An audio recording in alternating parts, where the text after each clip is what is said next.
Baik, selamat siang. Assalamualaikum warahmatullahi wabarakatuh. Salam sejahtera untuk kita semua. Yang saya hormati, yang saya cintai, para mahasiswa program studi teknik elektro. Hari ini kita lanjutkan pertemuan ke-9 di perkuliahan antena dan array. Kebetulan hari ini kita akan membahas tentang dasar dari array dan efek pola radiasinya. Di minggu depan dan dua minggu lagi kelanjutan dari pembahasan array. Mudah-mudahan kita bisa jalani step by step sehingga bisa memahami peluang yang bisa kita hasilkan dengan array. Oke.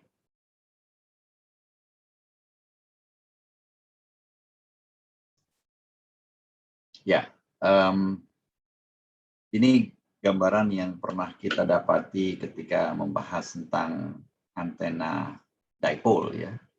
Jadi beberapa waktu lalu antena dipole atau sebagai representatif sebagai antena single sendirian juga kurang lebih berlaku yang sama dengan antena lainnya, antena microstrip ataupun antena bahkan antena horn juga, bahwa antena yang single itu biasanya memiliki pola radiasi yang agak lebar. Kita bilangnya beam width-nya itu lebar, beam width-nya itu besar.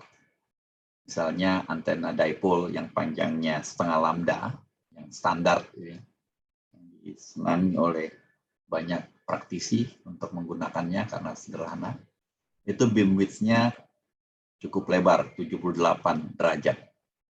Dan kita bisa panjangkan. Jadi di pertemuan yang silam itu saya pernah tampilkan 1-2 slide, 1-2 kurva.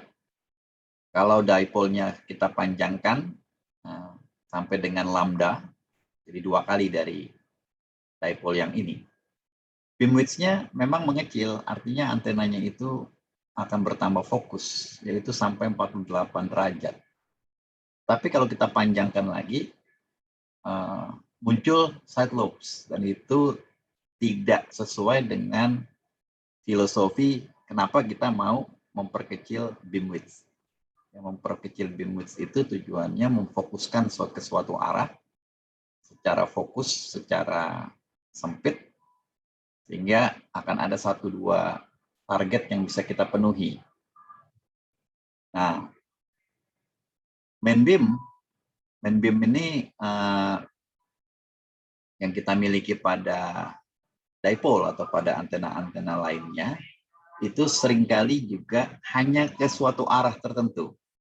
Ya, kecuali di sini, kalau kita panjangkan, ya, maka main beam-nya akan geser tidak lagi ke 90 misalnya, ke arah lain.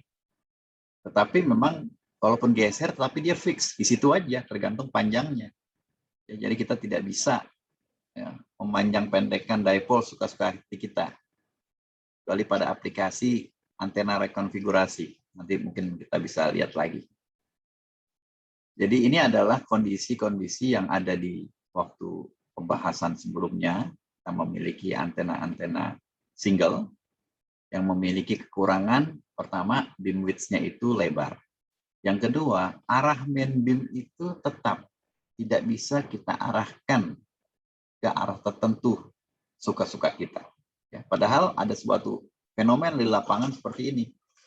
Jadi ada kondisi, misalnya kondisi 1, ya, kondisi 1 ini kita akan komunikasi dengan user ke arah ini, dan kemudian dari sini datang interference.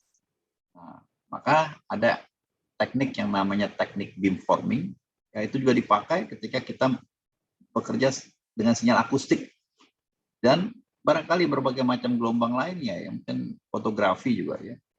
Jadi kita akan arahkan pancaran utamanya ke user, sementara ke interference kalau perlu kita arahkan 0, 0. Dan jika usernya nanti bergerak atau bergeser ke arah lain atau ada user lain yang berpotensi berkomunikasi dengan kita arahkan pancaran utamanya ke dia sekarang. Dan jika ada interference ke arah ini atau dari arah ini, kita arahkan 0 ke arah ini. Sehingga dengan demikian, kita akan bisa meningkatkan apa yang disebut dengan signal to noise ratio. Ini adalah modal besar, ya, Jadi signal to noise ratio itu digambarkan dengan statement ya SNR ya. SNR signal to noise ratio, signal dibagi noise. Ini adalah salah satu KPI dalam teknik wireless atau sensor. Jadi jika SNR-nya ini besar, ya, jika besar, maka error akan mengecil. Error akan mengecil. Download rate, kecepatan download itu akan membesar. Jadi kita akan punya target seperti ini. Nah, keuntungan lain adalah kalau kita bisa melakukan beamforming seperti ini, maka energi consumption ya, konsumsi energi akan mengecil sehingga baterai kita akan lebih awet. Dan ada lagi implikasi-implikasi lainnya seperti security-nya akan lebih tinggi dan sebagainya. Jadi kita menginginkan dua hal ini. Yang pertama, beam width yang diupayakan bisa lebih sempit dan kemampuan untuk beamforming seperti yang Anda lihat di bagian bawah dari slide. Nah, sebab itu kita akan perkenalkan array. Ya, array adalah sekumpulan antena. Jadi kita punya single antena, beberapa buah, minimal 2, dan kita kumpulkan menjadi suatu kesatuan yang bersama-sama, ya. Sama-sama, bukan antenanya misa-misa gitu, ya. Tapi sebagai suatu kesatuan, sebagai suatu grup atau kelompok. Nah, biasanya antenanya ini sejenis, ya. Seperti yang ditampilkan di gambar ini, antenanya ini antena dipole juga, ya, tetapi kita bilangnya folded, ya, folded dipole yang dilipat, ya. Ini di arrange secara vertikal bersama-sama begini sebagai sebuah gabungan antena-antena single menjadi antena kelompok atau grup atau disebut array, yang sangat mungkin tujuannya menghasilkan diagram radiasi yang direktif, ya. Lebih direktif ini karena Anda merancangnya ini secara vertikal, susunan vertikal, maka dia akan direktif di arah vertikal. Kalau kita ukur horizontal, kemungkinan besar tidak berubah, karena tidak ada perubahan di arah vertikal. Nah, maka kita bisa mendapatkan hal seperti ini. Juga rancangan lain, ya, rancangan lain dirancang seperti ini, ya, seperti ini. Nah, karena dirancangnya secara horizontal, maka dia akan direktif secara horizontal. Jadi pancarannya itu akan mengarah ke sana secara direktif, secara horizontal. Ya, ini mungkin kelihatan kayak vertikal, sebetulnya horizontal. Atau bentuknya seperti ini juga sangat menarik dia buat secara artistik, seperti potongan pohon, ya. Jadi pertama yang bisa dihasilkan, ya Anda udah saya singgung di beberapa pertemuan lalu, tergantung arah arrangement-nya, ya. Dan bisa dilakukan beamforming, nanti akan saya tunjukkan di 1-2 animasi, bisa mengarahkan main beam-nya ke suatu arah tertentu. Kita lihat. Nah, ini beberapa gambar berikutnya juga mengilustrasikan bahwa array itu tidak hanya dibuat secara satu arah, ini disebut juga array satu dimensi, array 1D. Satu dimensi, hanya vertikal, hanya horizontal. Kalau yang ini dua dimensi, ya, dua dimensi yang ini kelihatan, ya. Ini dipole ini dipole silang kali. Ada 1, 2, 3, 4, mungkin yang 4x2, ada 8. Kalau ini ada 4x4, ya, sebelah atas 4x4, 4x2. Ya, terserah kita mau hitungnya 4 sini atau 2x4 sama aja, gantung kesepakatan. Kalau ini antena microstrip, ya, pernah saya tampilkan beberapa waktu lalu. Antena microstrip ini pada dasarnya kita lihat di sini, ini ya, ini dengan ini sama, ya. Ini agak beda, tujuannya untuk pasanya supaya sama. Dan ini tinggal kita copy paste ya, select copy paste sama yang sama. Sangat complicated ini memang power dividernya. Bagaimana dari satu buah konektor yang ada di tengah sini bisa kita bawa sinyal yang kita ingin pancarkan ke 16 elemen. Atau nanti sinyal yang datang ditangkap oleh ke-16 elemen ini bisa kita kumpulkan. Ya. Dari 16 titik bisa kita kumpulkan menjadi satu titik di sini. Inilah yang sedikit penuh seninya juga ketika merancang power divider. Nah, ini juga menarik sekali, antena Vivaldi namanya ya. Antena Vivaldi terbuat dari microstrip. Kita bisa lihat di sini. Pernah saya tampilkan minggu lalu, antena Vivaldi itu ya, seperti melengkung begini. Ya, kemudian di sini tuh ada kayak begini. Kalau nggak salah minggu lalu. Terbuat dari microstrip, ini di etching, bagian ininya di etching hilang. Kelihatan begini ya. Dan ini ada 144 elemen, jadi ya kira-kira 12 kali 12 kali ya. 12 kali 12, 12 vertikal. Ya, kalau kita lihat ini ada sepotong.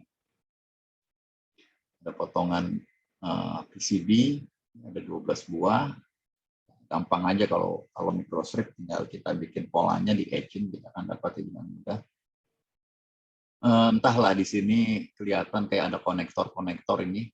Ujung-ujungnya mungkin di belakang ada rangkaian power dividernya atau power combinernya. Pasti sangat complicated. Nah, itu salah satu yang bisa difikirkan kalau kita membuat antena array dengan jumlah yang sangat banyak. Nah, ini dipakai, antena array ini dipakai untuk beberapa aplikasi. Aplikasinya radar biasanya, kalau seperti ini phase array. Jadi keren sekali ini di sini, keren sekali. Kalau kita lihat di sebelah sini ada, nah ini yang kita sebut dengan controllernya. Biasanya yang diubah itu, kalau diubah tuh arus ya, karena di sini arus yang mengalir di atas saluran transmisinya, entah ada berapa, bisa dihitung. Jadi arus itu memiliki amplitudo dan fasa. Jadi kalau Bapak belajar rangkaian listrik ya, belajar tentang sinyal, kita pelajari itu sinyal AC kan. Jadi arus sama dengan amplitudo dikalikan kosinus, katakanlah ya, kosinus omega T ditambah fasa. Jadi ada dua bagian penting di setiap sinyal, karena kita bahasnya sinyal AC, sinyal frekuensi tinggi. Sebetulnya ada 3 dengan frekuensi, tapi kita andaikan frekuensinya tidak kita ubah-ubah di sini. Jadi yang kita ubah itu amplitudo dan fasa. Amplitudo dan fasa. Nah, di sini sangat mungkin amplitudo dan fasanya yang diubah. Kalau kita lihat di atas sini itu ada penguatnya bisa kita ubah. Berapa dB. Dan di sini ada phase shifter ya namanya. Jadi kalau ini amplitudo itu bisa dinaik turunkan oleh amplifier atau diturunkan oleh atenuator atau oleh pembagi dayanya. Bisa kita kecilkan, besarkan. Kalau fasa itu diubah misalnya oleh phase shifter, menggeser fasa. Itu bisa oleh dioda juga, bisa dilakukan phase shifter. Atau zaman sekarang juga bisa kita tambahkan 1-2 bentuk ya. Ada antena reflect array atau transmit array juga bisa berubah gara-gara bentuknya. Nah, ini kalau kita lihat diubah berdasarkan ya kalau kita lihat di sini ya, ada masing-masing ini, yang atas ini mengubah yang atas, yang bawahnya mengubah yang bawah, yang selanjutnya. Nah, kalau bagian bawah ini menarik, dia mengubah secara planar. Jadi sisi ini ya, sisi sebelah kiri ini sama seperti yang di atas. Dia mengubah per plane ya, per lempengan PCB. Tapi kemudian kalau kita lihat di dalamnya di sini, ini ketika dibagi di sini ada lagi masing-masing phase shifter. Jadi dengan cara ini dia bisa mengubah planar. mengubah planar. Apa sih untungnya? Nanti Anda akan lihat di slide berikutnya. Karena per plane ini, maka dia hanya mampu untuk mengubah ke atas atau ke bawah pancarannya. Jadi pancarannya itu mau ke atas atau ke bawah, dia bisa ubah. Tapi tidak ke kiri ke kanan. Nah, tapi kalau kalian nanti ini bikinnya, ya katakanlah PCB-nya itu tidak begini dibuat, tapi seperti ini dibuat, maka dia horizontal yang diubah. Nah, tapi kalau ingin 2 dimensi, maka ditambahkan di setiap plane. Betapa sangat complicated-nya memang. Ya kan? Ini pasti harganya juga mahal karena dibuat dengan teknologi yang canggih dan sangat menyusahkan di sini. Ya, ada banyak sekali terobosan-terobosan baru zaman sekarang supaya tidak terlalu complicated seperti itu. Ini animasi-animasi yang mungkin kalian bisa lihat ya. Bagaimana kalau kita ubah, ya ini fasanya sama seperti ini. Nah, ini fasanya digeser sedikit, dia geser ke sana pancarannya. Dan kalau diubah lagi, misalnya dia akan ke arah lain, ini fasanya sama semua, in phase. Nah, ini kalau fasanya berubah seperti itu, jadi bisa kita bayangkan ketika 2 dimensi, ya, ketika 2 dimensi, dia bisa saja mancarnya ke arah sana, atau ke arah sini, atau ke arah sana. Jadi kita memiliki fleksibilitas yang sangat tinggi ketika menggunakan array, sehingga tidak harus antenanya diputar. Ya, seringkali kita putar antenanya. Kalau kita punya antena parabola, ya kita mau arahkan ke suatu arah tertentu, kita putar. Dan bahkan berputar secara siap waktu, berputar terus, seperti antena yang ada di beberapa bandara itu yang memang pakai antena yang rotated. Karena dia tugasnya untuk mengirimkan band beam-nya ke arah yang berbeda-beda. Berputar itu artinya secara mekanik, banyak kelemahannya. Nah, kalau ini dia berputar secara elektrik. Secara elektrik itu bisa lebih cepat, tidak ada aus nanti ya. Kalau mekanik itu pasti ada masalah. Sesuatu yang mekanik itu seringkali masalah. Jadi kita tuh orang elektro itu bersyukur kita pindahkan mekanik menjadi elektrik sehingga dia bisa lebih tahan, lebih awet. Ini 1-2 gambaran nanti dan ada gambaran-gambaran lagi. Nah, ini ya. Jadi ketika kita merancang antena yang barengan, ada beberapa antena lebih dari 1 sehingga terbentuk array. Jadi antena ini diletakkan berdekatan, kita bilangnya ya. Memang kata-kata berdekatan ini bisa multitafsir ya, berdekatan sedekat apa dan lain sebagainya. Maksudnya itu bukan oleh pemakai yang berbeda. Misalnya saya punya handphone 1, di sampingnya ada handphone lagi 2, antenanya dekatan, tapi dia tidak array. Karena memang dimiliki oleh sistem yang terpisah. Ya, jadi yang dimaksud dengan antena berbentuk array ini oleh sistem yang sama. Contohnya misalnya kalau saya memiliki antena Yagi, itu antena array karena saya connect dengan satu TV yang itu. Tapi kalau saya mempunyai 2 buah TV, kemudian masing-masing memiliki satu antena, itu dia bukan array kita bilangnya. Ya, itu terpisah. Oke. Nah, array yang seperti ini atau kelompok antena yang seperti ini akan kita gunakan terutama sekali di sini untuk mengontrol pola pancar, mengontrol diagram radiasi. Nah, ada 5 parameter yang usual, yang biasanya dipakai untuk mengendalikan atau mengontrol diagram radiasi. Ya, tadi beberapa sudah saya singgung. Yang pertama, konfigurasi.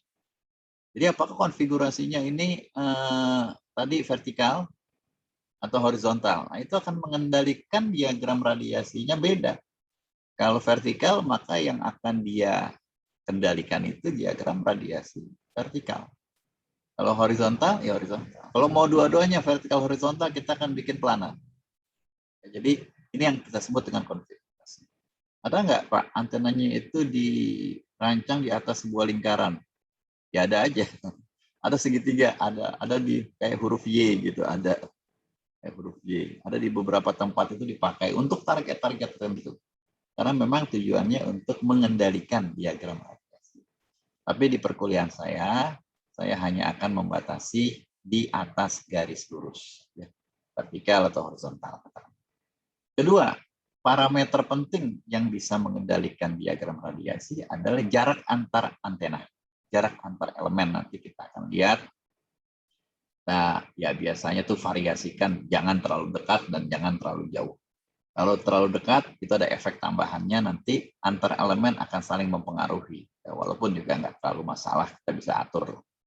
Tapi kalau terlalu dekat itu biasanya efek perubahan atau pengendalian diagram radiasi tidak terlalu optimal. Katakanlah jarak antena satu sama antena lain itu lambda per 10 gitu, sangat dekat. Ya. Makanya seringkali itu D-nya ini, jarak antar elemen itu ya katakanlah antara lambda per 4, katakanlah yang sering begitu, sampai lambda, ya katakanlah lambda 3/4, gitu, lambda per 2, atau mungkin lambda. Ya. Jadi kalau antenanya itu antena Wi-Fi, ya jarak antara satu elemen sama elemen lain 6 cm gitu. Ya itu artinya lambda per 2. Dan itu ada efeknya. Yang ketiga, arus. Arus yaitu amplitudonya. Tadi saya sudah sebut arus dan amplitudo, arus dan fasa. Jadi feedingnya kita bisa atur gitu, arusnya naik atau turun, atau fasanya. Dan yang terakhir tentu diagram radiasi dari elemennya. Jadi kalau Anda gabung misalnya di sini antena dipole, ya pada struktur yang sama ganti jadi antena parabola, ya tentu beda. Nah, di perkuliahan ini hanya dua yang akan saya bahas, yaitu jarak antar elemen dan fasa. Ya, ini tidak saya bahas karena nanti akan susah, tapi dalam prakteknya ini seringkali digunakan. Misalnya untuk aplikasi MIMO, ya, pada MIMO atau pada smart antennas, nanti ada aplikasi-aplikasi lain, aplikasi misalnya menarik ya, aplikasi menarik nanti buat 6G, ada istilahnya IRS ya, IRS, intelligent reflecting surface. Ini antena, tetapi dia berfungsi sebagai reflektor. Dia juga memanfaatkan prinsip ini, mengubah amplitudo yang mengalir di sana dan fasanya sehingga menjadi intelligent. Itu ada controllernya.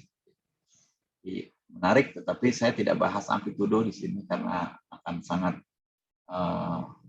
melebar bahasannya. Saya hanya bahas bagaimana pengaruh jarak antar elemen dan fasa masing-masing feeding yang akan saya tunjukkan ke kalian.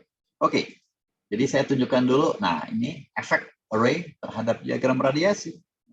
Efek array, misalnya kalau antenanya itu single, pola pancarnya seperti ini, yang ditandai dengan katakanlah beam width ya, beam width. Katakanlah ini beam width-nya segini, lebar ya. Kalau di sini, nah ini saya pasang misalnya ada 4 buah antena sejenis, ada 4 saya renceng ya, saya arrange vertikal, maka dia akan kelihatan barangkali beam width-nya jadi sekecil ini. Berarti kita udah menghasilkan sesuatu ya, antena ini pasti kita bilangnya beam width-nya lebih kecil, dia lebih fokus. Gain-nya besar, yaitu satu hal, tapi hal lain terutama resolusinya bagus. Dia bisa mendetek lebih akurat. Dia bisa mengarahkan pola pancarnya ke satu arah yang dia tuju, ke arah lain dia nggak mau kirim. Nanti Anda akan lihat ya, kalau fasanya kita ubah, ini ada 4 antena. Kalau ini sefasa, jadi sama-sama 0 derajat misalnya, sama-sama 30 derajat, sama-sama 90 derajat, itu bebas fasa. Tapi kalau fasanya saya ubah, misalnya yang atas duluan, saya nyalain duluan yang atas, gitu katakanlah ya. Jadi telat yang bawah ini, maka dia akan mengarah ke bawah pancarannya, mengarah ke bawah. Atau saya balik, misalnya yang bawah duluan gitu, yang atas telat, maka dia akan memancar ke atas. Ya.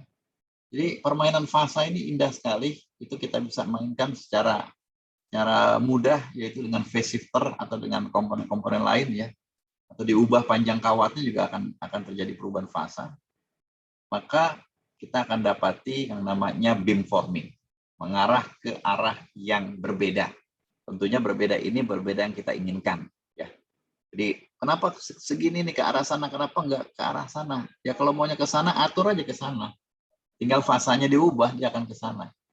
Jadi bisa kita bayangkan kalau kita mau biasa manual itu antenanya kita gerak-gerakin begini. Saya nggak mau mekanik, saya maunya elektrik. Nah, ini ada animasi ya. Animasi, ini animasi pertama untuk ada 3 array nanti saya pasang ya. Ini kebetulan saya buat animasinya dengan 3. Kalau mau buat berapapun bisa sebetulnya. Nah, antenanya ada 3, nanti kita akan lihat kalau saya fit sefasa akan terjadi apa. Saya lihat sini, mudah-mudahan dia bisa jalan.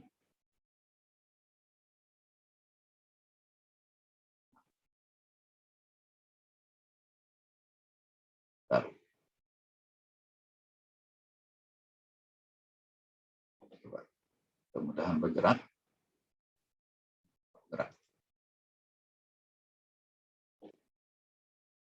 Mana supaya bergerak.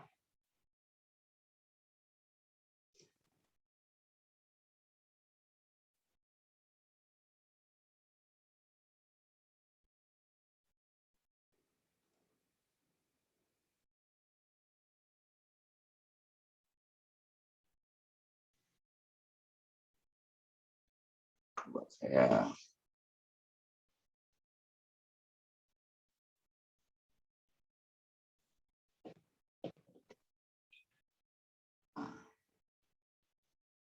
ternyata saya tidak terlalu mahir menggunakan ini ya.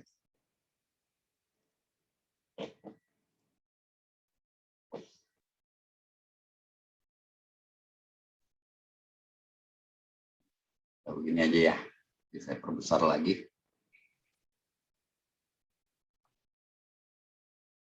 Ginikan aja. Biar ada 3 antena nanti. Ya. Kalau sefasa itu seperti ini. Sefasa. Jadi dia mulainya bareng, mancarnya bareng. Jadi kalau teman-teman suka jalan ke pinggir danau itu melempar batu gitu ya, melempar batu ke danau yang tenang, nanti ada gelombangnya akan menyebar begitu. Bayangkan batunya itu jatuh bareng. Yang terjadi mengembang begitu ya. Ini sefasa kita bilangnya, dan kalau kalian lihat itu pancarannya ke kanan ke kiri, datar kanan kiri, mancar begitu. Jadi pergerakan energinya datar. Nah, itu kalau seandainya sefasa. Sekarang kita lihat bagaimana kalau elemen antena sebelah atas duluan.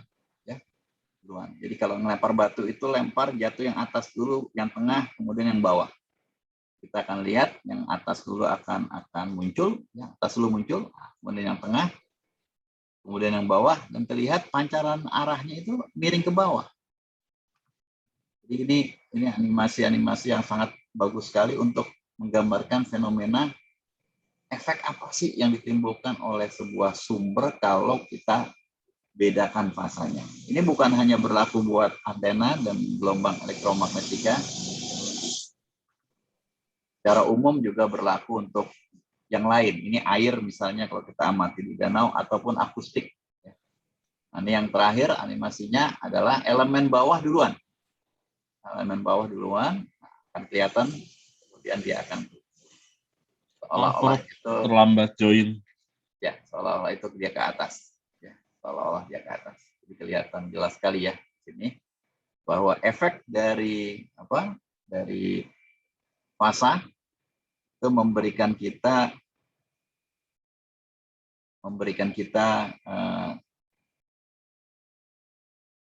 pemancaran yang seperti tadi di slide awal saya tampilkan ya, seperti ini. Jadi kita mampu untuk melakukan beamforming. Ya. Beamforming itu artinya mengarahkan pancaran utamanya sesuai arah yang kita inginkan. Dengan apa? Dengan fase. Oke, itu animasi-animasi penting saya rasa ya. Tapi kalau kita mau discuss bisa. Sekarang saya akan tunjukkan matematiknya. Ya, karena kita insinyur maka kita harus bicara matematik juga. Nah, ini matematiknya beberapa itu akan saya singkatkan, tapi ada 1-2 hal akan saya detailkan.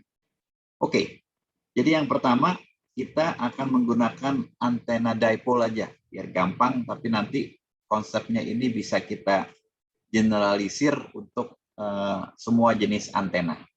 Ya, jadi andaikan saya memiliki sebuah dipole, dan dari presentasi atau pertemuan keempat atau kelima, saya lupa, itu dipole memiliki medan listrik seperti ini.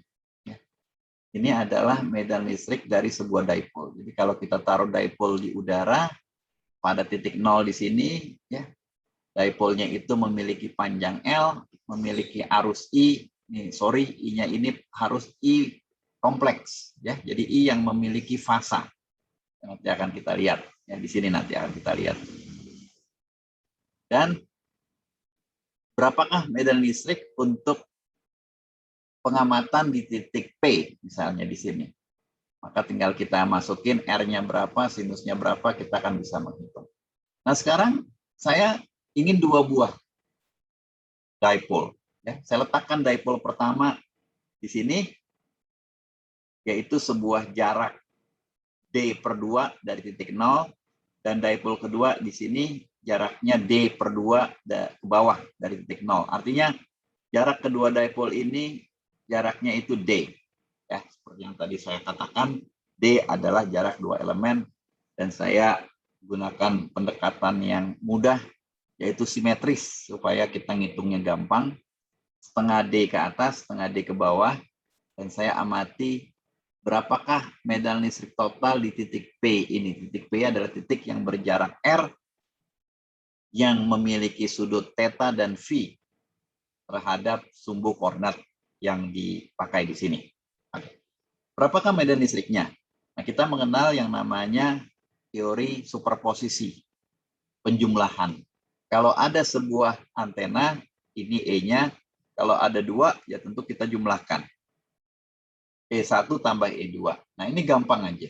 Tinggal kita adopsi aja besaran-besaran yang ada di single dipole yang pernah kita bahas beberapa waktu lalu. Ya, ada JK per 4pi, ya. Ada JK per 4pi, nah, saya tandain di sini. Ada JK per 4pi kali Z. Nah, itu konstan. Jadi saya keluarkan di sini, saya taruh di sini, dia konstan. Kemudian saya memiliki dipole yang sama, katakanlah panjangnya L sama, maka saya keluarkan L-nya.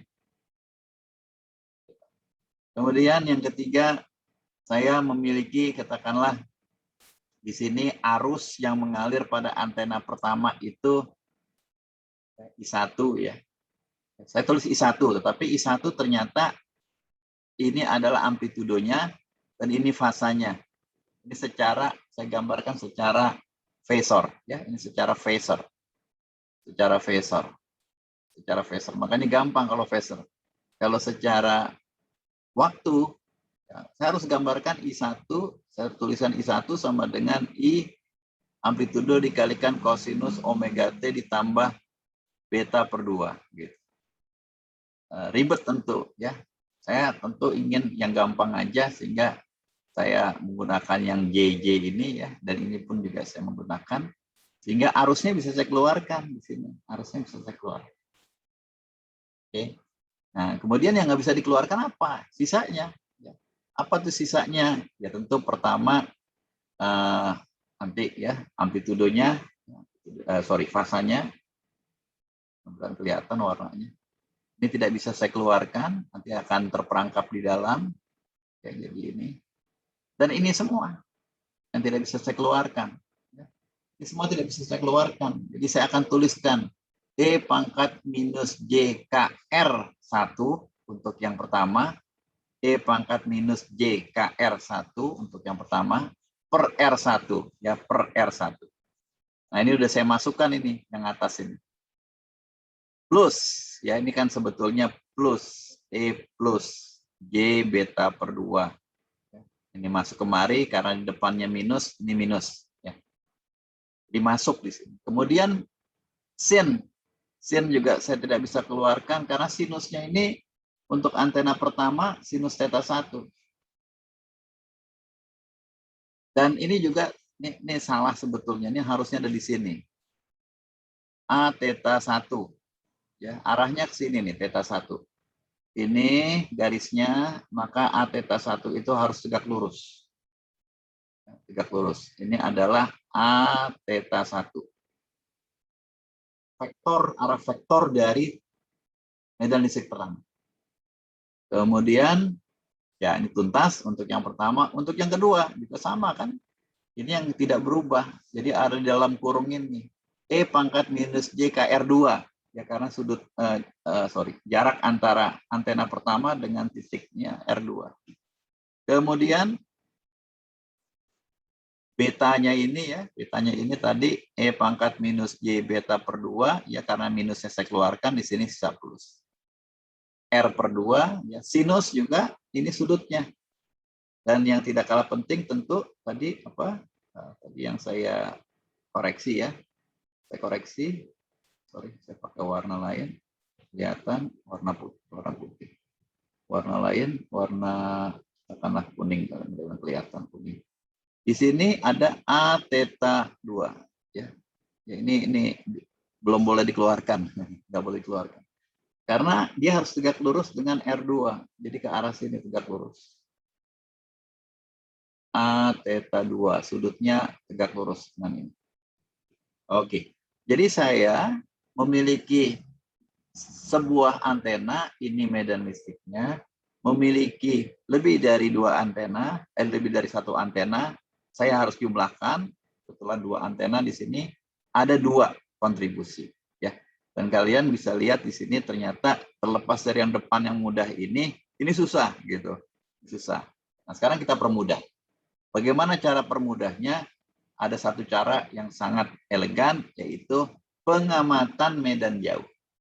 Ini selalu dilakukan oleh para insinyur di masa lalu, diajarin kita antena pemancar sama pengamatan atau antena penerima itu jaraknya jauh, Pak. Selalu jauh. Terus kalau dekat gimana? Ya kalau dekat koreksilah ya, jangan pakai pendekatan ini. Jauh itu berapa jauh sih? Ya jauh itu ketika R-nya ini cukup jauh dibandingkan lambda. Misalnya kalau aplikasinya seluler, ya seluler itu katakanlah pakai frekuensinya 900 mega. 900 mega itu artinya 30 cm. Lambdanya 30 cm. Antara BTS sama handphone kita itu 300 meter mungkin. Atau minimal 100 meter, karena tower tingginya 70-an meter. Jadi 30 cm dibandingkan 100 meter itu artinya R-nya sangat-sangat jauh. Nah, ketika kita bisa mendapati kondisi ini, atau WiFi misalnya, akses point itu ada sekitar 2 meter di atas kita. 3 meter di atas kita, atau kadang-kadang 15 meter jaraknya dari kita. Sedangkan lambda pada WiFi itu 12 cm, artinya udah jauh. Ya. Jadi kita anggap jauh. Nah, kalau P ini jauh sekali dari kita, jadi gambarnya belum jauh nih, karena kertas slide saya cuma segini. Kalau saya mau terus ada di atas sana nanti, nah, keluar dari monitor kita kan Anda nggak ngeliat lagi. Bayangkan aja P ini tidak di sini, tapi ada 3 meter di atas monitor Anda, 3 meter di atas monitor rumah Anda, ya. Maka kalau kita tarik garis, ya, coba bayangkan, saya tarik garis dari sini, ya, saya tarik garis dari sini, hanya ke sini. Maka yang terbentuk adalah 2 garis ini. Oke, nah, sekarang bayangkan ilustrasinya, saya ingin tarik garis dari kedua titik ini ke sini. Maka saya akan memiliki dua buah garis ini. Oke. Terus bayangkan nanti titiknya itu tidak di situ, tapi ada jauh lagi, katakanlah di sini. Maka saya akan tarik garis ini. Oke ya. Apa yang Anda lihat dari masing-masing pasangan garis itu? Ya, dari mulai yang warna kuning ke warna hitam ke warna orange. Garis-garisnya itu makin paralel. Itu indahnya. Garis-garisnya ini makin sejajar. Kalau nggak sejajar, jauhin lagi titik ini. Ya, nggak kelihatan nanti di sini. Insinyur bilangnya itu sejajar. Dengan error, pasti dengan error. Tapi bagi insinyur kalau errornya sudah di bawah yang kita bisa detect dengan alat ukur, anggap saja tidak ada error. Ya. Jadi pendekatan far field ini menyebabkan garis ini sejajar. Sejajar, sejajar, sejajar. Apa dampaknya? Tetanya sama. Theta 1 sama dengan theta 2 sama dengan theta. Ketika dia kita anggap sejajar, maka vektor A delta 1 yang menghubungkan antena 1 dengan titik P, vektor A theta 2 dan vektor A theta ini sama. Ya. Jadi kita bisa keluarkan dia nanti. Kita bisa keluarkan. Tadi saya kecepatan ngeluarinnya. Sebenarnya belum boleh dikeluarkan ini, harus di dalam. Dengan pendekatan ini baru boleh saya keluarkan. Saya keluarkan sekarang. Kemudian yang berikutnya, jika P berada pada far field, maka terhadap R1 dan R2 kita bisa lakukan pendekatan sebagai berikut. Untuk amplitudo itu berarti untuk yang di bawah. Nanti untuk fasa berarti yang di atas. Tadi ada tuh E pangkat minus JKR1 per R1. Nah, ini untuk fasa itu yang ini. Nah, ini untuk yang amplitudo. Demikian juga untuk yang R2. Untuk amplitudo berarti untuk yang bawah. Itu pendekatannya adalah R1 sama dengan R2 sama dengan R. Ya. Oke, terima dulu sementara. Nah, sekarang yang bawah ini menjadi yang tadinya R1 jadi R. Yang bawah tadi yang tadinya R2 jadi R. Karena dia amplitudo. Karena ini berada di luar E pangkat, itu amplitudo. Itu menurut konsep Phasor. Kemudian yang untuk fasa, menurut konsep Phasor, yang dalam fasa itu, untuk fasa itu adalah yang di E pangkat C, berarti yang di sini tadi, nanti yang di sini ya. R1 itu kita bisa dekati dengan, tidak boleh dengan R saja. R2 tidak boleh dengan R saja. Tetapi harus ada koreksinya di sini. Jadi kalian bisa lihat di sini koreksinya dari mana sih? Ini tinggal kalian tarik garis tegak lurus di sini. Ini garis tegak lurus, tegak lurus, tegak lurus. Jadi ini adalah R. Oke. Ini adalah, ya saya pakai warna lain biar kelihatan beda. Ini adalah R1. Beda antara R dengan R1 di sini aja. Jadi R itu lebih panjang dari R1. Sepanjang apa? Sepanjang ini. Sepanjang ini. Ini itu apa? Ini itu adalah apa? Jadi segitiga ini. Segitiga siku-siku di sini. Sudut ini theta. Panjang ini D/2. Ini adalah sisi samping dari theta. Sehingga D/2 kosinus theta. Jadi R1 sedikit lebih pendek dari R2 apa? Ini R2. Saya gunakan warna hijau. Ini R2. R2 itu sedikit lebih panjang dari R1. Saya tarik garis ini. Panjangnya lebih panjang segini. Kalau mau dilihat R2 lebih panjang dari R1, ya lebih panjang segini. Ya, tapi nanti sama aja. R2 lebih panjang dari R.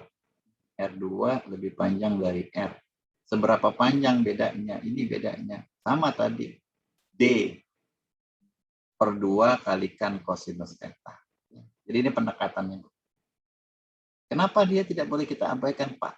Ini dan ini. Karena kita kalikan dengan K. Karena kita kalikan dengan K. Ini yang jadi masalah. Kalau ini tidak kita kalikan dengan apapun sih. Kalau ini kita kalikan dengan K. Kenapa?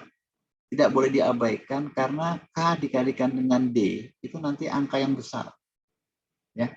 Karena K adalah 2pi per lambda. Ya, ada di penurunannya waktu itu ketika kita bahas konsep Phasor. K adalah 2pi per lambda dan kita kalikan dengan D. Ya. Dan ini menjadi fasa yang sangat besar. Kenapa demikian? Yang depan ini 360 derajat loh. 360 derajat 2pi. Nah sekarang 360 derajat dikalikan D per lambda. Tadi ingat D itu berapa? D itu sekitar, ya katakanlah sama dengan, katakanlah lambda per 4 tadi ya, sampai lambda 3 per 4. Jadi kalau saya gunakan D yang paling kecil pun, yaitu lambda per 4, maka ini 90 derajat. 90 derajat nggak boleh diabaikan, terlalu besar. Kecuali antenanya itu D4 sekali. Katakanlah lambda per 100, maka kita abaikan. Ya. Tapi kan tidak. Jadi kita akan koreksi R1 yang ada di eksponensial dengan ini, R2 yang ada di eksponensial dengan ini, sedangkan yang ada di fase, yang ada di amplitudo, tarik aja pendekatan yang paling murah meriah. R1 sama dengan R2 sama dengan R. Ini murah meriah dan dianggap tidak memberikan error besar. Ini murah meriah tetapi lebih akurat dari yang di bawah. Kalau kalian mau yang di bawah pakai ini pun boleh, tetapi nanti nyusahin kita. Makanya diambil yang ini aja. Oke, singkat cerita saya masukkan mereka. Dan Anda akan dapati sedikit lebih complicated kelihatannya, tapi sesungguhnya lebih mudah. Karena ada beberapa besaran yang bisa kita keluarkan, misalnya sinus bisa kita keluarkan. Yang makin kita bisa bikin compact itu persamaan makin menyenangkan. Nah, kemudian nanti kita akan lihat yang atas ya. Kita lihat yang atas, yang ini seberapa bisa kita bikin compact. Kita tunjukkan pada slide berikut ya. Oke ya. Nah, ini belum dimasukkan. Oke. Kita lihat ya di sini. Ini saya cuma copy paste dari depan. Saya copy paste dari depan. Jadi kelihatan di sini ada ya yang depan ini ada E pangkat minus JKR. Di belakang juga ada E pangkat minus JKR ya. Ini juga saya keluarkan. Beserta R-nya saya keluarkan. Sinusnya juga ada keluar. Jadi ini bersama dia. Nah, yang tidak bisa saya keluarkan tentu sisanya di sini. Yang pertama ini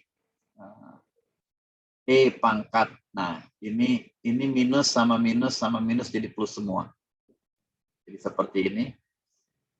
Sedangkan yang di sini minus tetap ya. Dan ini yang bikin indah adalah ini sama. Jadi saya memiliki hubungan E pangkat, ya, kalau saya andaikan X sama dengan K D per 2 kosinus theta ditambah beta per 2.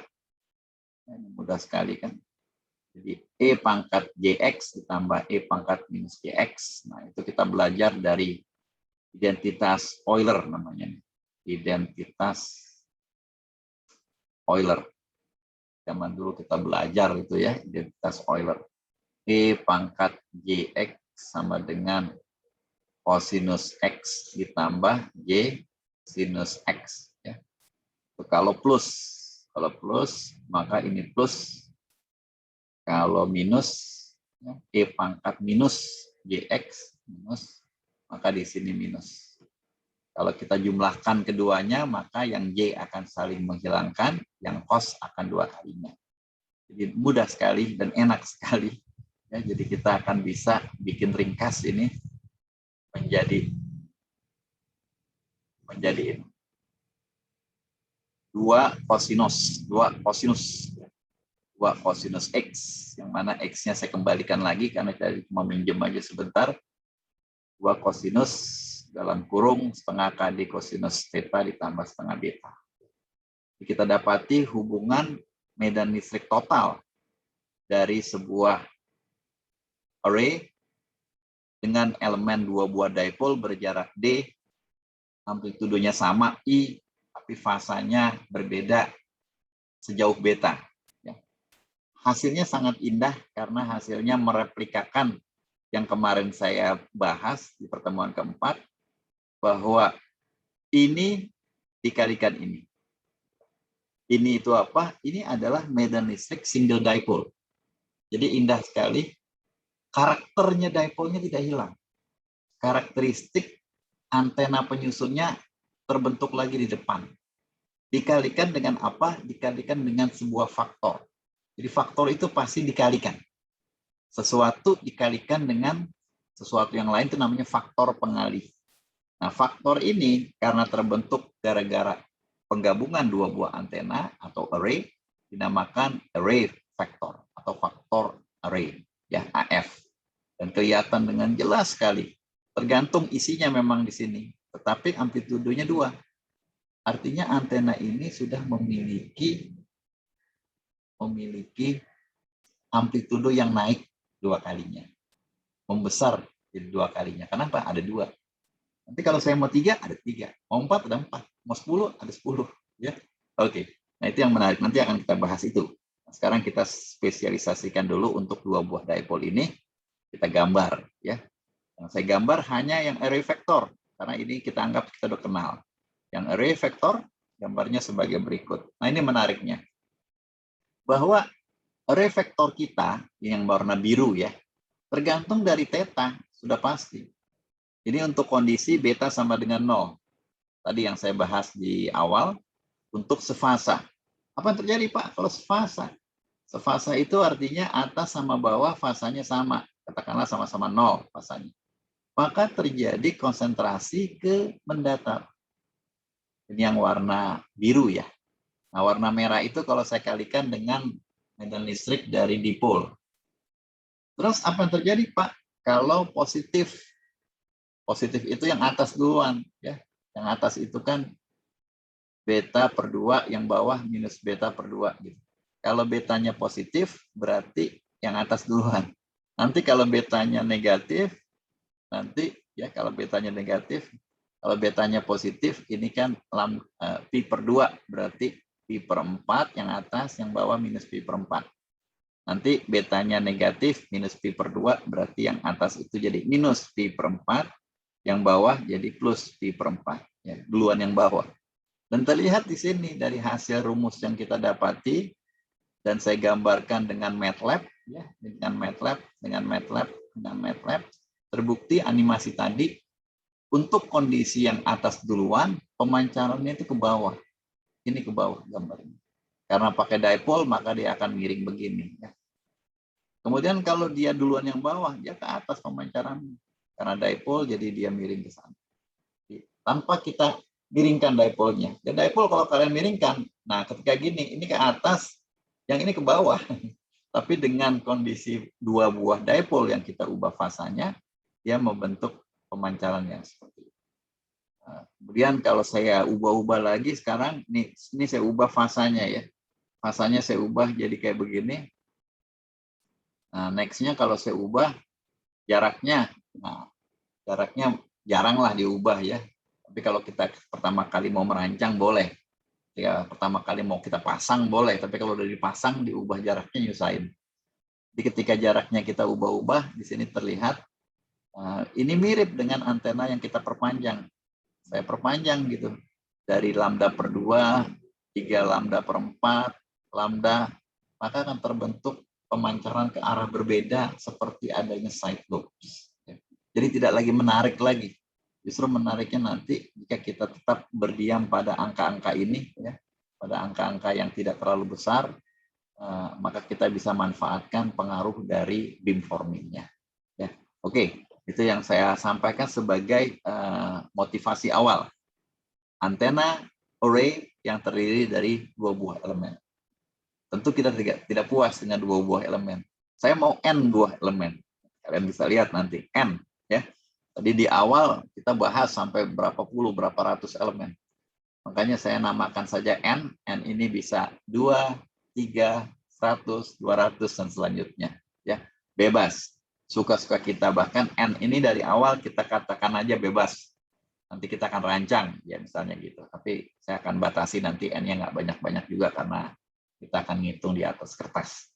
Oke, andaikan saya memiliki n buah antena, array yang terdiri dari n buah elemen, n buah single elemen. Dan saya letakkan secara teratur. Ya, secara teratur ini pertama, antena pertama di sini, antena kedua di sini, ketiga di sini, keempat di sini. Masing-masing itu berada pada, semuanya berada di atas sumbu Z, katakanlah ya. Sehingga nanti yang penting bagi saya adalah sudut theta. Kemudian antar elemen ini saya akan letakkan pada jarak terpisah D, D, D, D, D. Ya. Sehingga nanti totalnya itu kalau kalian hitung ini adalah N minus 1 dikalikan D. Itu dimensi antena ke atas, ke bawah. Ya, ada tempatnya enggak? Kalau mau pasang 100 antena, ya kita ukur dari situ. Jarak antar elemennya berapa? Oh, nanti tinggal N dikurang 1 kalikan D. Itu adalah panjang total, supaya kita tahu tempatnya tersedia apa tidak.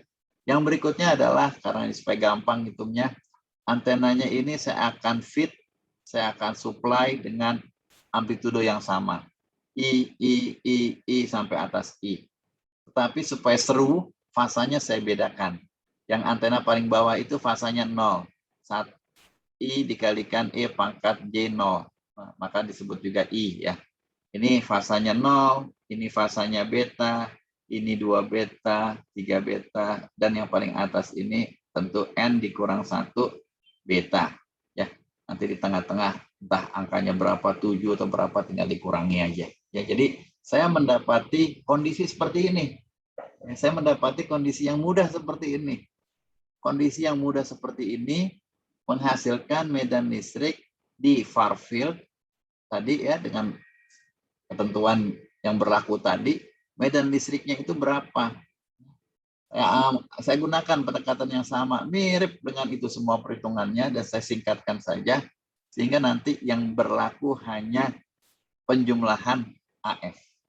Ya, AF-nya ini saya jumlahkan.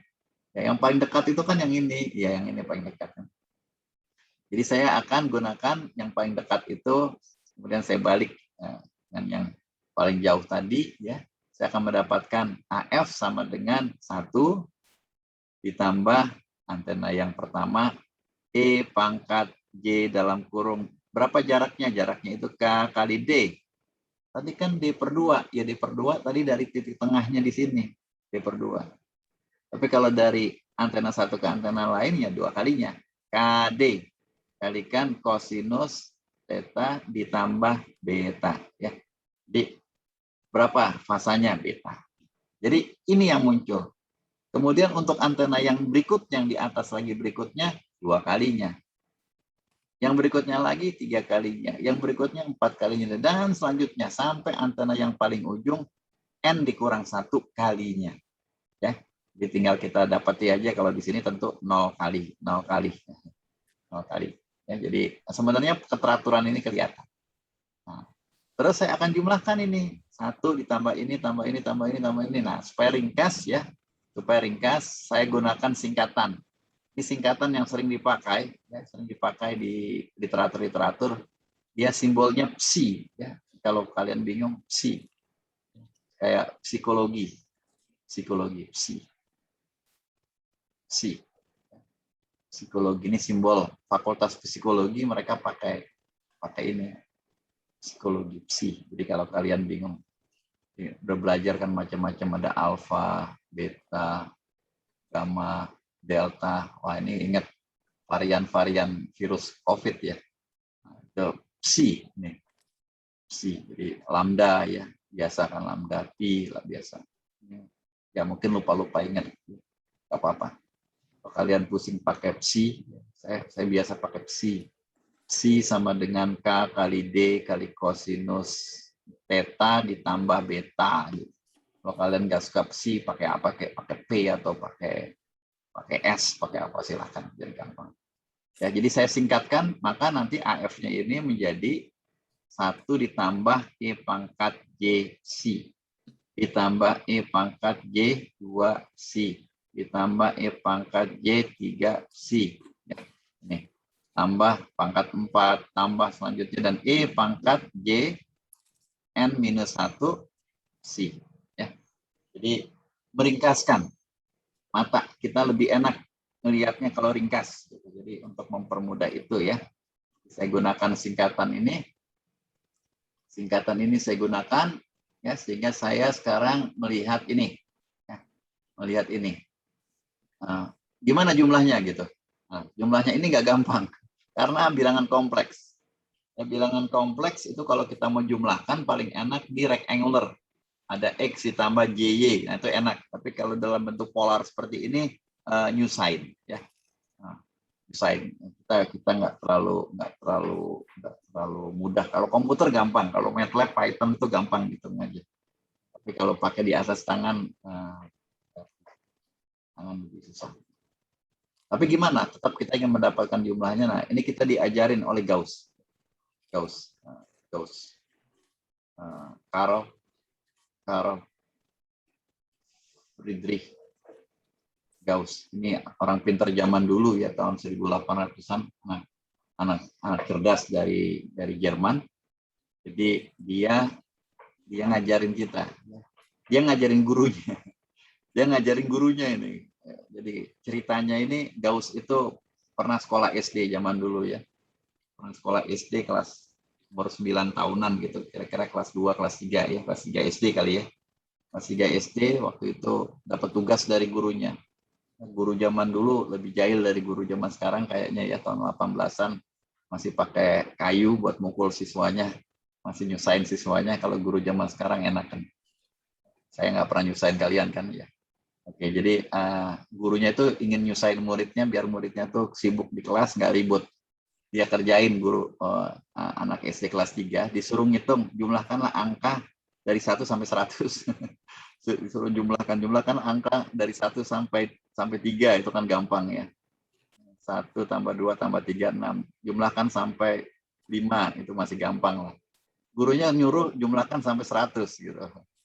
Dengan harapan mungkin ya, dengan harapan siswanya akan sibuk selama 1,5 jam sampai pelajaran berakhir sehingga dia bisa duduk dengan tenang. Ternyata si Gauss ini bisa dengan hitungan beberapa menit aja, mungkin 1 menit 2 menit dia bisa kerjakan. Bagaimana caranya? Ditulis seperti ini. Jadi kalau kalian lihat rumus seperti ini tentu lebih gampang dibandingkan rumus seperti ini ya. Seperti ini. Ini si Gauss itu pintar sekali. Dia lihat saya disuruh ngerjain penjumlahan 1 sampai 100, dia tuliskan begini, dan dia melihat, oh ini ada angka 100 ini. Dan dia melihat angka 100, angka 100, angka 100 lainnya. Dia melihat ini ada angka 100. Oke. Dan dia melihat ada angka 100 lainnya. Angka 100 lainnya. Ini angka 100 lainnya. Dan dia melihat angka 100 lainnya. Jadi ada banyak angka 100 yang dia lihat. Dia melihat ada sekian angka 100. Ada berapa angka 100? Ada berapa angka 100? Dan dia lihat di sini sampai dengan yang ini tuh bisa dipasangkan jadi angka 100. Yang tidak ada pasangannya cuma dia berdua nih, nggak ada pasangannya. Jadi dari 100 buah angka ada 98 angka yang berpasangan menjadi 100. Ya, karena berpasangan berarti ada 49. Ya, ada 49 100. Jadi ada jumlahnya itu ada 4.900. Nah, yang nggak berpasangan yang mana? Yang nggak berpasangan yang ini berdua, berarti 100 ditambah 50. Jadi dia dengan cepat sekali bisa menghitung, ini tambah ini 5.000, totalnya 5.050. Ya. Jadi si Gauss ini ngitung dengan hitungan 2 menit mungkin, atau 2,5 menit, dia menyerahkan ke gurunya dengan cepat sekali, ini jumlahnya 5.050. Ya, tentu gurunya kaget. Itu akan kita lakukan dengan cara itu. Ya. Perhitungan yang atas ini akan kita lakukan. Gimana caranya? Ya, sedikit kita modifikasi. Ya. Kita modifikasi sedikit. Dari vektornya ini kan begini tadi. Ya, seperti ini tadi. Saya tandain saja sebagai persamaan pertama. Kemudian coba kalian lihat apa yang terjadi kalau persamaan pertama ini saya kalikan dengan E pangkat YPC. Ya. Saya mengalikan sebuah persamaan, itu artinya sisi kiri saya kalikan dengan E pangkat YPC. Sisi kanan saya kalikan juga dengan E pangkat YPC.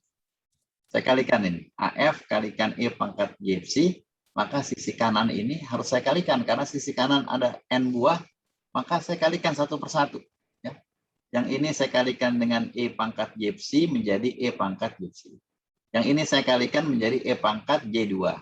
Ya, jadi itu dari pelajaran di matematika dasar semester 1 dulu ya.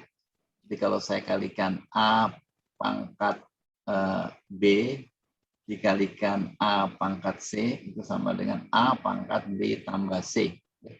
Jadi kalau saya kalikan ini jadi pangkat 2, pangkat 3, pangkat 4, dan yang terakhir ini E pangkat JN. Ini dia.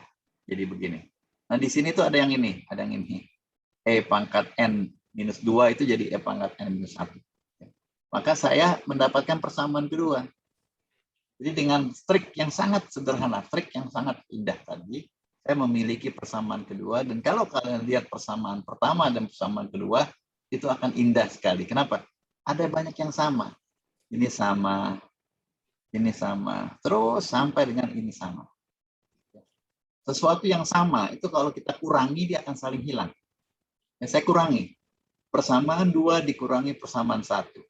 Jadi ini saya kurangi dengan ini. Jadi AF E pangkat Y C dikurangi AF. Kemudian sisi kanan kalau saya kurangi, ini semua yang sama hilang. Hilang semua. Ini juga sama semua hilang. Yang tersisa apa? Yang tersisa yang tidak sama. Yaitu E pangkat JMC dikurangi 1. Jadi tiba-tiba kita mendapati persamaan ini. Setelah keduanya kita kurangi.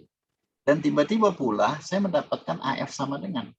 Setelah saya faktorkan di sini ya, E pangkat JC kurang 1 sama dengan E pangkat JNC kurang 1. Ya, AF sama dengan, tinggal saya bagi aja ya. Jadi kalian di sini mendapatkan sebuah persamaan yang menarik sekali ya. Jadi AF sama dengan E pangkat JNC dikurang 1 dibagi E pangkat JC kurang 1. Jadi sangat ringkas. Yang tadinya panjang tergantung N-nya. Kalau N-nya ada 10, 10. Kalau N-nya ada 100 suku. Kita harus jumlahkan. Nah, sekarang mudah saja. Ringkas seperti ini. Dan saya akan bikin tambah ringkas. Gimana caranya? Nah, di sini saya akan bikin.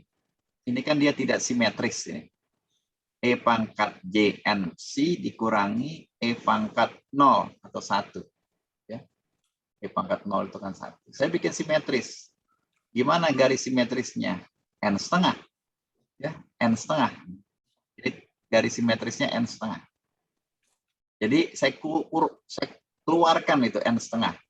Saya keluarkan kemari berarti kalau ini saya lihat begini ya, ini jadi setengahnya. Ya, kalau kalian balikin lagi dia jadi N. Nah ini yang tadinya 0 ya jadi minus. Sehingga kalau saya kalikan jadi 0, ya pangkat 0, 1. Ya. Jadi saya buat simetris, ini juga saya buat simetris. Ya, di sini ini E pangkat ya, E pangkat JC dikurangi E pangkat J0 ya, atau 1. Tengahnya di mana? Tengahnya itu ada psi per 2. Saya keluarkan psi per 2. Maka dia akan tersisa E pangkat Y psi per 2 dikurangi E pangkat Y minus Y psi per 2. Kenapa sih saya melakukan simetris ini? Karena saya tahu menurut Euler ini itu sama dengan J sinus psi per 2. Ya. Seperti yang tadi saya lakukan pendekatan itu ya di depan tadi. Ya. Euler itu bilang E pangkat J X sama dengan kosinus X ditambah J sinus X. E pangkat minus JX sama dengan kosinus X dikurang J sinus X. Jadi kalau kalian kurangi atas kurang bawah, maka kosinusnya akan hilang. J sinus X menjadi 2 kalinya. Nah, ini 2 kalinya. 2 kali J sinus X. Oke, ya. Nah, saya lakukan hal seperti itu.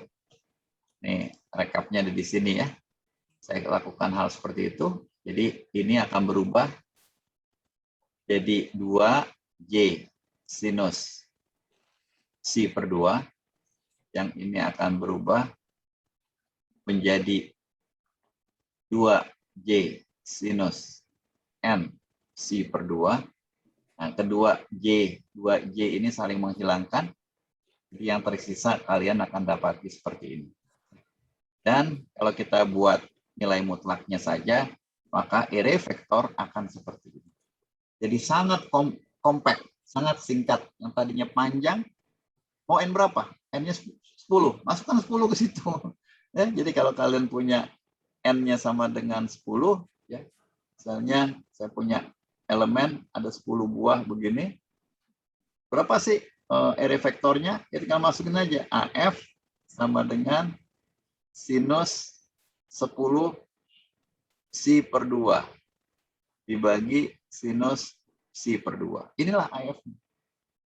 Boleh nggak Pak? Ini 10 per 2-nya saya ganti jadi 5 per 2, 5 psi ya, boleh-boleh saja. Jadi selesai. Kalau tadi kalian disuruh jumlahkan, coba jumlahkan 1 ditambah E pangkat, wah itu panjang. Nah ini pun psi-nya bisa dibalikan lagi, besaran tadi yang kita pinjam. Ya. Tadi kita pinjam itu kan psi sama dengan K kali D kosinus theta ditambah beta, yaitu bisa kita ganti lagi. Tapi saya saat ini tidak ingin saya ganti karena saya sampai pada suatu pembahasan menampilkan medan listrik dari N buah antena. Jadi kalau kalian tinggal itu kalian kalikan aja dengan medan listrik antena penyusunnya, ya. Seperti yang tadi ditampilkan, jadi medan listrik total itu sama dengan medan listrik total array sama dengan E single dikalikan dengan AF, kita akan mendapatkan medan listrik total yang tadi kita inginkan. Oke, dan ini kalau kalian ingin nanti untuk keperluan visualisasi seringkali ditampilkan 1/n-nya. Kita norm 1/n-nya supaya gambarnya gampang, tapi AF yang sebenarnya seperti ini. Nanti kalian akan lihat dengan mudah sekali, kalian bisa ngitung ya, arah pancar utamanya itu ketika psi-nya itu 0. Ya, untuk gambaran ini ya, untuk AF itu, AF maksimal ketika psi-nya sama dengan 0. Ketika psi-nya sama dengan 0. Jadi kalian bisa ngitung, coba silakan dihitung. Berapa AF-nya ketika psi-nya 0. Ketika psi-nya 0 ini, maka kalian akan dapati 0 per 0. Ya. Sini 0 per 0. Saya akan pakai lain, kelihatan. Dia maksimal ketika psi-nya 0, kalian harus ngitungnya pakai hospital. Pakai hospital rule, aturan hospital. Karena 0 per 0, ya, ketika ini 0 per 0. 0 per 0 itu nggak bisa kita apa-apakan. Tidak menggambarkan makna fisika, matematika gagal untuk menggambarkan ini.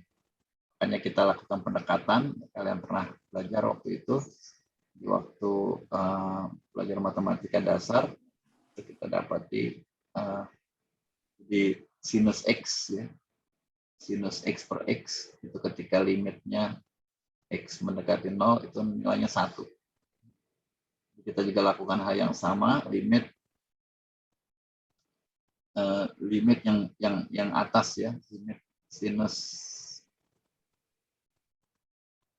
N Si per 2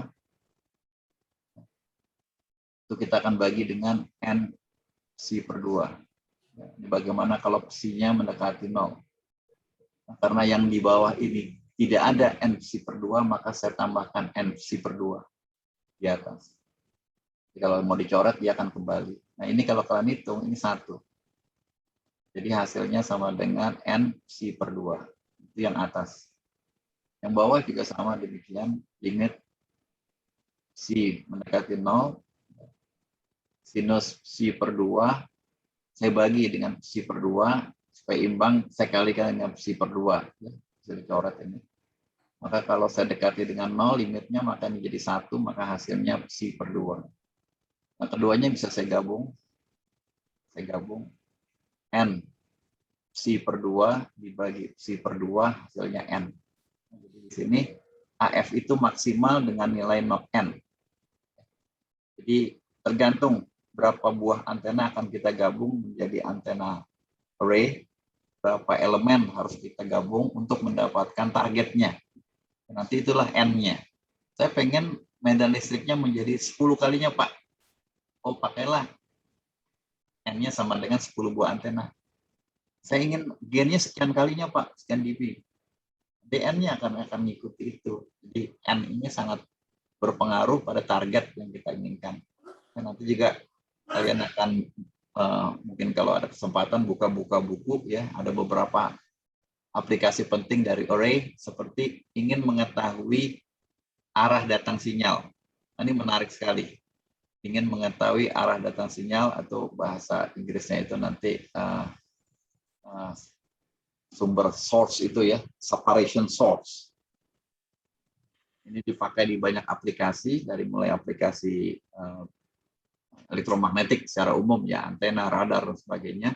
Juga akustik. Di akustik itu kita ingin tahu ada noise dari mana sih? Oh, kalau ada noise dari sana, maka noise-nya akan kalau saya tahu dari sana, akan saya hilangkan noise yang datang dari arah sana. Jadi saya tahu yang disebut dengan angle of arrival, sudut datang. Maka saya akan bisa melakukan eliminasi noise tersebut. Nah, N ini sangat penting karena kaitannya ada berapa sumber noise. Kalau sumber noise-nya ada banyak, maka N-nya harus kita banyakkan. Jadi kita bisa melakukan penentuan dengan resolusi yang lebih presisi. Itu yang ingin saya sampaikan hari ini. Ini slide terakhir saya. Ke depan bisa kita lanjutkan. Kalau seandainya ada pertanyaan, silakan bisa ditanyakan.